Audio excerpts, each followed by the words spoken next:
Hello everyone, welcome back to I smart study point. तो आज का वीडियो 12th केमिस्ट्री के लिए होगा। 2023 में आने वाले प्रश्नों के ऊपर डिस्कस करेंगे। 95% पार इस बार होगा, ठीक है। ये अपना एक नोमेरिकल है, ठीक है, बहुत इंपॉर्टेंट नोमेरिकल है।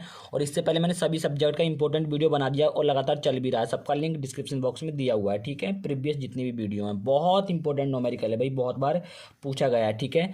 नोमेरिकल क्या है कि 6 ग्राम यूरिया, ये यूरिया लिखा हुआ, पूरिया नहीं है, यूरिया लिखा हुआ है, ठीक है। थोड़ा वैसे हो गया था हमसे ये बनाते समय। तो 6 ग्राम यूरिया 900 ग्राम जल में घोला गया है। यूरिया के मोल अंश की गणना कीजिए। हमें किसके मोल अंश की गणना करनी है? यूरिया के। तो देखिए, मैंने आपको पढ़ाया था मोल अंश यानी कि मोल प्रभाज हमें निकालना है, ठीक है। तो किसी भी विलयन में उपस्थित विलेय पदार्थ के मोलों की, विलेय या फिर विलायक के मोलों की संख्या तथा विलयन में उपस्थित कुल मोलों की संख्या का अनुपात मोल अंश कहलाता था। यही तो था, मतलब कि एक्स अपॉन एक्स एक्स मान लो, या मान लो capital N upon capital N plus, ठीक है, small n upon small n plus capital N, यानी कि उसमें उपस्थित या तो विलेय या तो विलायक के मोलों की संख्या तथा उसमें उपस्थित कुल मोल होंगे। कुल मोलों की संख्या के अनुपात को हम मोल प्रभाज कहते थे, यानी कि मोल अंश कहते थे। तो हमें यही निकालना है, मोल अंश, ठीक है क्या। अब 6 ग्राम यूरिया, ठीक है, तो सबसे पहले लिखेंगे हम दिया है, क्या है, दिया है। दिया क्या है? दिया है हमें यूरिया का भार, ठीक है। यूरिया का वजन कितना दिया हुआ है?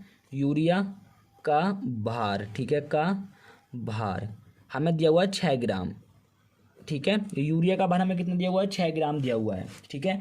और हमें देखिए यूरिया का अणु, ठीक है, मोल अंश की गणना करनी है।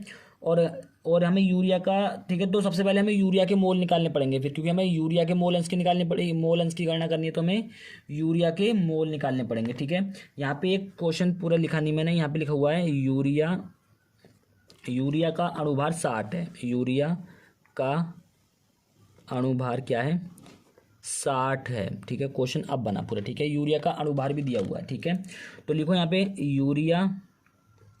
यूरिया का अणुभार। यूरिया का अणुभार कितना दिया हुआ है हमें? 60 दिया हुआ है, ठीक है। तो हमें निकालना है पहले यूरिया के मोल, ठीक है, क्योंकि यूरिया के मोल अंश की गणना करनी है तो यूरिया के मोल निकालने पड़ेंगे पहले, ठीक है। तो निकाल लो यूरिया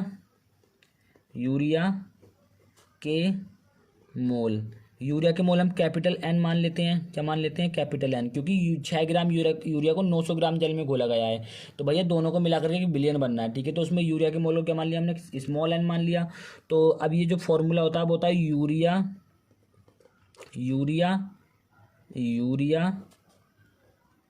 का भार बटे यूरिया का अणुभार। यूरिया का अणुभार, ठीक है। यूरिया का भार कितना अपने पास? यूरिया का भार है 6 ग्राम बटे यूरिया का अणुभार कितना है? 60, ठीक है। तो इसको भाग करेंगे कितना आएगा? 0 पॉइंट ला के यहाँ 0 बढ़ाया तो 60 से 60 कर गया एक बार में, ठीक है। तो एन कितना मिल गया हमें? 0.1, ठीक है। ये किसका मिला हमें? ये मिला यूरिया के मोल, ठीक है। अब जब हमें यूरिया के मोल मिल गए तो हमें जल के मोल भी निकालने पड़ेंगे भाई। जल के मोल क्यों निकालने पड़ेंगे? क्योंकि टोटल मोल निकालने पड़ेंगे ना। टोटल मोल कितने हैं उसमें? यूरिया के मोल और प्लस जल के मोल, टोटल मोल निकालने पड़ेंगे। तो लिखो जल के मोल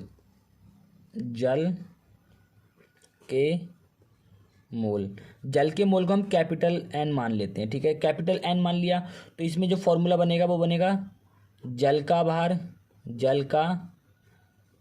बटे जल का अणुभार। जल का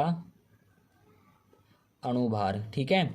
तो जल का भार कितना दिया हुआ था हमें? जल का भार दिया हुआ था 900 ग्राम। 900 ग्राम जल में घोला गया है, तो जल का भार कितना था अपने पास? 900 ग्राम था, ठीक है। और जो जल का अणुभार होता है वो होता है 18। आप ये निकालने को देख लीजिए, यूट्यूब पे बहुत सारी वीडियो मिल जाएंगी। नहीं तो मुझे कमेंट कर देना कि सर एक बार अणुभार निकालने का ही बता दीजिए, तो मैं अणुभार निकालने के ऊपर भी वीडियो ले आऊँगा, ठीक है। मैंने डायरेक्टली आपको बता दिया कि जल का जो अणुभार होता है वो 18 होता है। कितना होता है? 18 होता है। तो यहाँ पे इसको जब हम डिवाइड करेंगे तो अपने पास कितना आएगा? 50 आएगा। कितना आएगा? 50। क्यों? क्योंकि 18 पंजे 90, 18 पंजे 90 और ये 0, ठीक है। कितना है? 50। तो कितना मिल गया हमें? ये मिल गया 50। यूरिया के मोल कितने मिल गए? 50। तो अब निकालो यूरिया के मोल अंश, ठीक है। यूरिया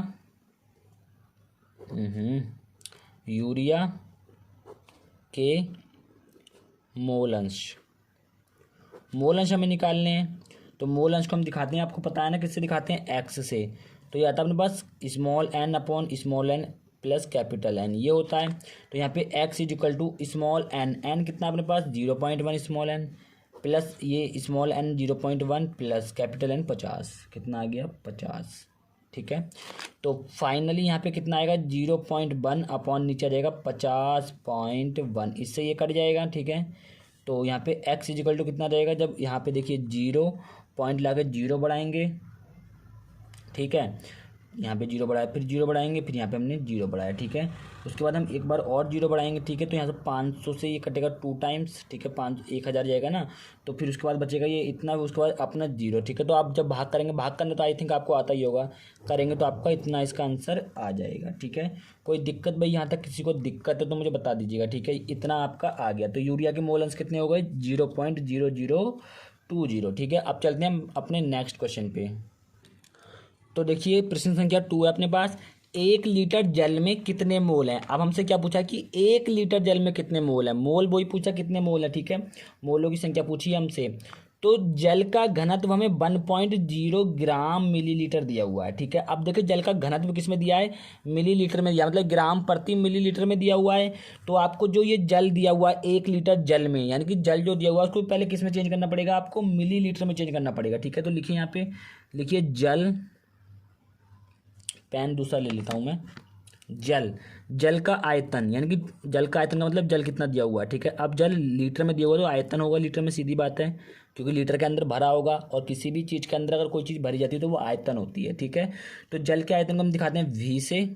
तो ये हमें कितना दिया हुआ है, ये दिया हुआ है 1 लीटर, कितना दिया हुआ है 1 लीटर। और जब मैं इसे कितने में मिलीलीटर में चेंज करूँगा तो क्या आएगा 1000 मिलीलीटर, पता होगा आपको ये तो, क्योंकि जैसे ग्राम में होता है 1 किलोग्राम में 1000 ग्राम, ऐसे 1 लीटर में 1000 मिलीलीटर होते हैं, ठीक है। उसके बाद पहले मुझे निकालना पड़ेगा जल का भार, ठीक है। जल, इस वाले में मैं आपको जल का भार निकालना बताता हूँ। जल का भार बराबर होता है जल का आयतन, जल का आयतन गुणे घनत्व।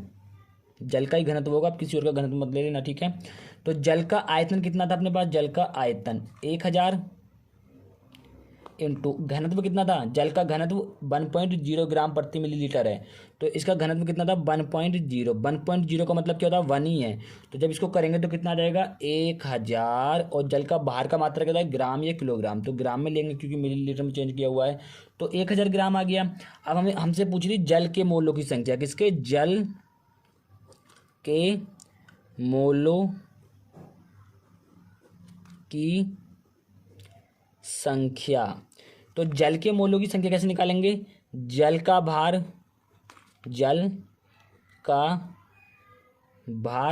बटे जल का अणुभार, ठीक है। किसका, जल का अणुभार,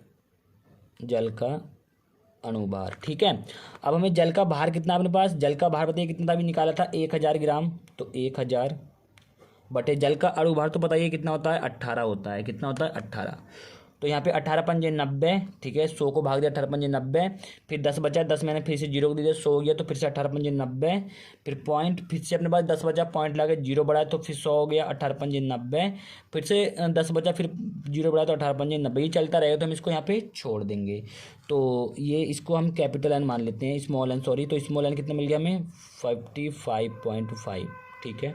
तो जल के मोलों की संख्या कितनी मिल गई, इतनी, ठीक है। कोई दिक्कत किसी को, कोई दिक्कत नहीं होनी चाहिए, आसान था, ठीक है। बाकी आई होप कि आपको वीडियो समझ में आएगा, और ज़्यादा से ज़्यादा शेयर कीजिए वीडियो को शेयर नहीं करते आप लोग, ठीक है। हम आपसे मिलेंगे किसी ऐसी इंपॉर्टेंट टॉपिक के साथ, तब तक के लिए जय हिंद, वंदे मातरम, भारत माता की जय।